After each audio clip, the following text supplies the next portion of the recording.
आरोप लगाया तो कई मुस्लिम संगठनों ने कहा है कि ये विभाजनकारी कानून है।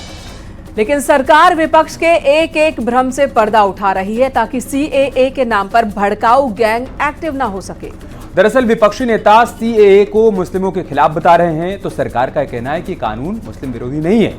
ओवैसी का कहना है कि धर्म आधारित कानून का विरोध करेंगे, तो वहीं सरकार कह रही है कि इसके जरिए पड़ोसी देशों के अल्पसंख्यकों को नागरिकता मिलेगी।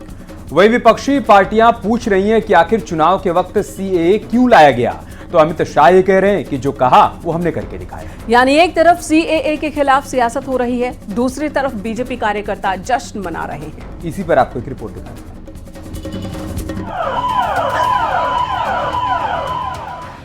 सीएए विरोधी 2024 में भी 2019 वाला माहौल बनाना चाहते हैं। दिल्ली में कांग्रेस आप का विरोध हो रहा है, तो बंगाल की सीएम ममता बनर्जी ने चेतावनी देते हुए कहा है कि इससे किसी की नागरिकता गई तो वो चुप नहीं बैठेंगी। ममता बनर्जी ने ऐलान किया है कि वो किसी भी हालत में बंगाल में सीएए लागू नहीं होने देंगी।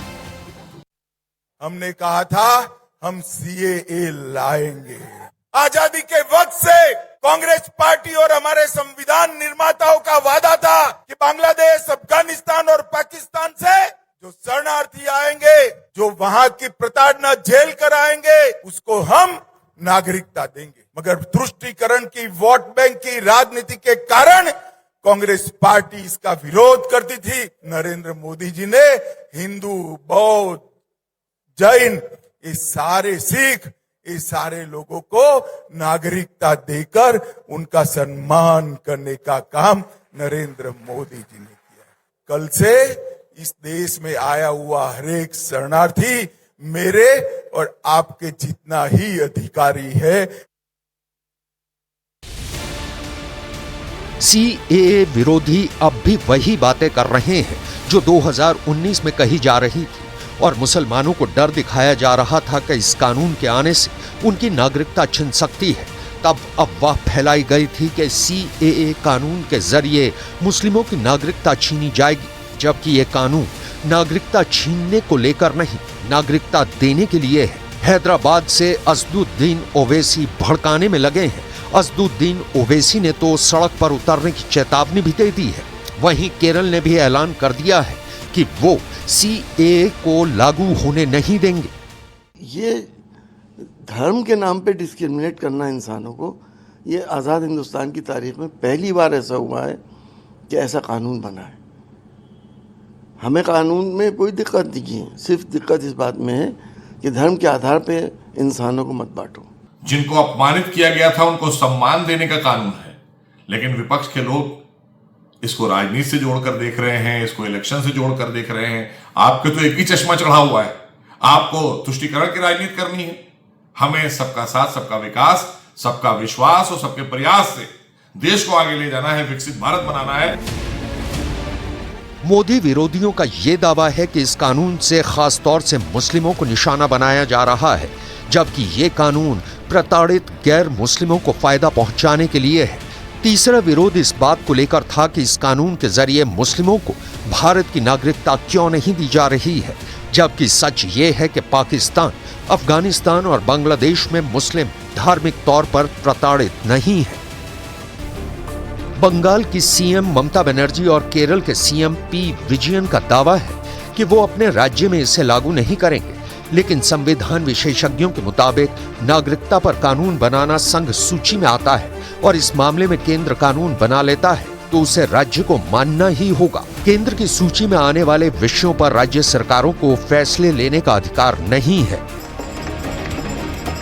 एक तरफ नागरिकता कानून के समर्थन में आवाज बुलंद हो रही है, तो धार्मिक प्रताड़ना के शिकार सैकड़ों हजारों लोग जो मोदी सरकार के इस फैसले को ऐतिहासिक बता रहे हैं, वो विपक्षी दलों के एजेंडे में फिट नहीं बैठते हैं। इसलिए विरोध के नए तरीके इजाद हो रहे हैं।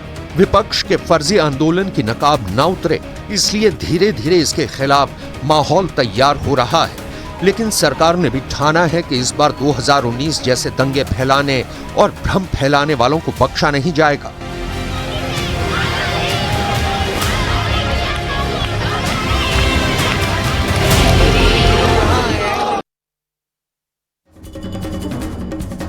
अखिलेश यादव के पीडीएफ फॉर्मूले को मायावती ने बड़ा झटका दिया।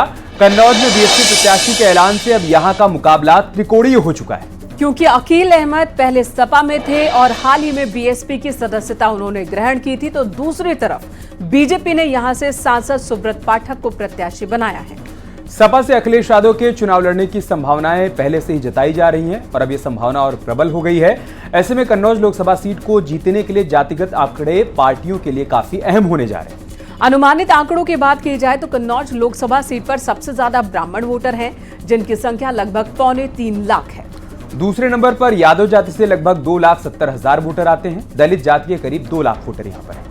ठाकुर और लोधी मिलाकर लगभग 4 लाख की संख्या है। वहीं अगर लोकसभा क्षेत्र में मुस्लिम वोटर्स की बात की जाए तो इनकी संख्या लगभग 2 लाख है। ऐसे में मायावती का मुस्लिम दांव अखिलेश के लिए तनावपूर्ण बन चुका है। आपको इसी पर एक रिपोर्ट दिखाते हैं।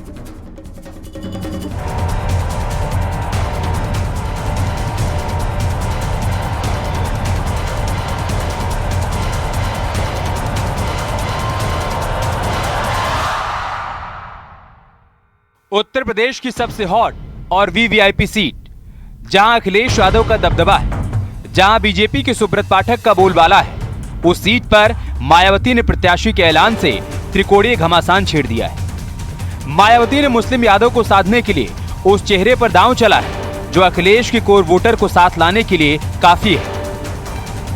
कन्नौज में बीएसपी से अकील अहमद प्रत्याशी घोषित हुए हैं। अकील अहमद पहले समाजवादी पार्टी में थे।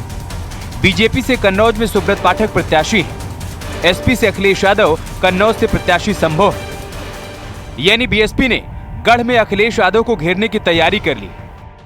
बसपा ने सबसे पहले कन्नौज, जो कि समाजवादी पार्टी का गढ़ माना जाता है, वहां से अकील अहमद पट्टा को अपना उम्मीदवार बनाया। अकील अहमद पट्टा पहले समाजवादी पार्टी के नेता थे और बीते दिनों सपा छोड़कर बसपा ज्वाइन कर चुके हैं। तो ऐसे में कहीं ना कहीं समाजवादी पार्टी के लिए ये एक बड़ी चुनौती हो सकती है। दरअसल अखिलेश यादव कन्नौज से लोकसभा चुनाव लड़ने के संकेत दे चुके हैं। अखिलेश ने पार्टी के करीबियों और सक्रिय नेताओं से खुद के उतरने की बात करके तैयारियों के निर्देश दिए हैं, क्योंकि कन्नौज सीट पर 1998 से लेकर 2019 तक एसपी का कब्जा रहा। कन्नौज एसपी की पारिवारिक सीट मानी जाती है। अखिलेश और डिंपल ने सियासी पारी की शुरुआत कन्नौज से की थी, लेकिन 2019 में कन्नौज सीट पर बीजेपी से सुब्रत पाठक जीते। यानी मोदी लहर में एसपी का कन्नौज से पैर उखड़ना शुरू हुआ और उन्हें चुनाव में भारी नुकसान उठाना पड़ा।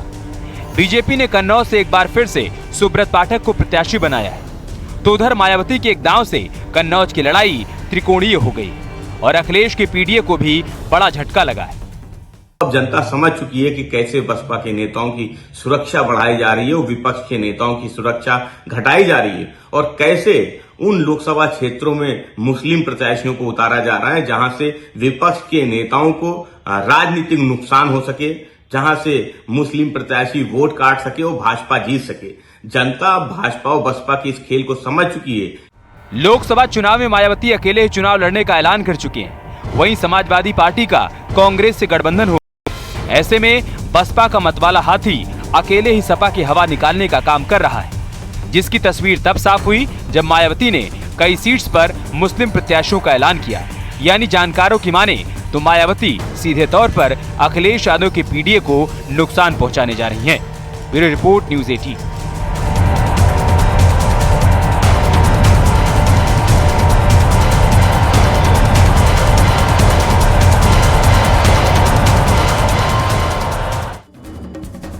यूपी सरकार में मंत्री ओम प्रकाश राजभर की पार्टी के कार्यकर्ता ने पुलिस पर अभद्रता के आरोप लगाए। दरअसल कुछ दिन पहले राजभर ने पीला गमछा पहनकर थाने जाने के लिए कहा था और राजभर की बात मानकर फर्रुखाबाद में कार्यकर्ता ने ऐसा ही काम किया, लेकिन मामला उल्टा पड़ गया। अब इस घटना के बाद राजभर पीला गमछा लगाने वाले कार्यकर्ता को पहचानने से भी इनकार कर चुके हैं। चलिए इसी पर आपको एक रिपोर्ट दिखाते हैं। ये है पावर, और जाके बता देना कि मंत्री जी भेजे हैं। दरोगा जी की पावर तो हो नहीं कि मंत्री जी से फोन करे कि भेजे ले होगा कि नहीं। बोलिए, है पावर। मंत्री बनने के बाद थानेदार, एसपी, डीएम और डीजीपी की हैसियत बताने वाले, पीले गमछे को संसद का पास समझने वाले और खुद को गब्बर सिंह बताने वाले राजभर एक बार फिर विवादों में है। एक बार फिर अपने ही बयानों में घिर चुके हैं, क्योंकि कार्यकर्ताओं को पुलिस से पंगा लेने की नसीहत महंगा पड़ चुका है। मैं कहता हूं किसी थाने पर जाओ और वहां जाने के बाद थोड़ी सी दिक्कत है, उस थाने पर जाओ, सफेद गमछा मत लगाओ, सफेद गमछा नहीं, एक पीला गमछा लगा लो, 20-25 रुपए का बाजार में मिलेगा। इस गमछे को लगा के जाओ थाने पर। जब आप थाने पर जाओगे तो तेरी शकल में ओम प्रकाश राजभर दरोगा जी को नजर आएंगे। हमारी पार्टी के जो पदाधिकारी हैं, विधानसभा अध्यक्ष संतराम कश्यप, इनको जो है पुलिस के द्वारा बुला करके अभद्रता की गई। पार्टी का एक अंगोछा है जो हमारा पार्टी का मान सम्मान है, इसको जो है इन्होंने छीना गया उनके हाथ से और गले से उतारा गया, जो मोबाइल छीना गया। दूसरी चीज़ ये कि अभद्रता की गाली गलौज किया गया। गाली गलौज करने का कारण क्या था? अगर कोई बात अगर बनती है तो उनको बैठाल के आराम से बात की जा सकती थी, अभद्रता करने की कोई जरूरत नहीं है पुलिस को। दरअसल एसबी पे गमछा उतरवा दिया गया था वहाँ पे। क्या कहना चाहेंगे? नहीं, ऐसी कोई मुझे जानकारी नहीं। आपके जिला अध्यक्ष का बयान है। अभी ऐसी कोई जानकारी नहीं। फर्रुखाबाद में कौन जिला अध्यक्ष है मुझे ये भी नहीं है। खैर, राजभर जब भी जो भी बोलते हैं उससे विवाद जरूर गहराता है, लेकिन इस बार तो वो अपने बड़बोले बयान के बाद बैकफुट पर आ चुके हैं। वो भी तब जब 5 दिन पहले उन्होंने मंत्री पद की शपथ ली और 5 दिन बाद उनके कार्यकर्ताओं को पावर की पहचान करवाने पर थाने से बाहर का रास्ता दिखा दिया गया। Bureau report, news 18।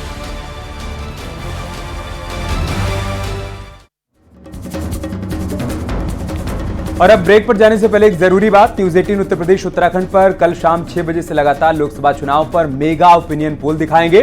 2024 लोकसभा चुनाव के लिए न्यूज़ 18 लेकर आ रहा है 21 राज्यों के 518 लोकसभा सीटों का सबसे विश्वसनीय सर्वे। यूपी की 80 और उत्तराखंड की 5 सीटों पर जनता किसको वोट देने वाली है? पश्चिमी यूपी में जयंत को बीजेपी से कितना फायदा मिलने वाला है? क्या पूर्वांचल में बीजेपी फिर इतिहास दोहराएगी? और बुंदेलखंड में कौन जीतेगा बाजी? इन सभी सवालों को जानने के लिए न्यूज़ 18 पर कल शाम 6 बजे से देखिए मेगा ओपिनियन पोल। और रुकेंगे यहाँ एक छोटे से ब्रेक के लिए, जल्द लौटेंगे कुछ और।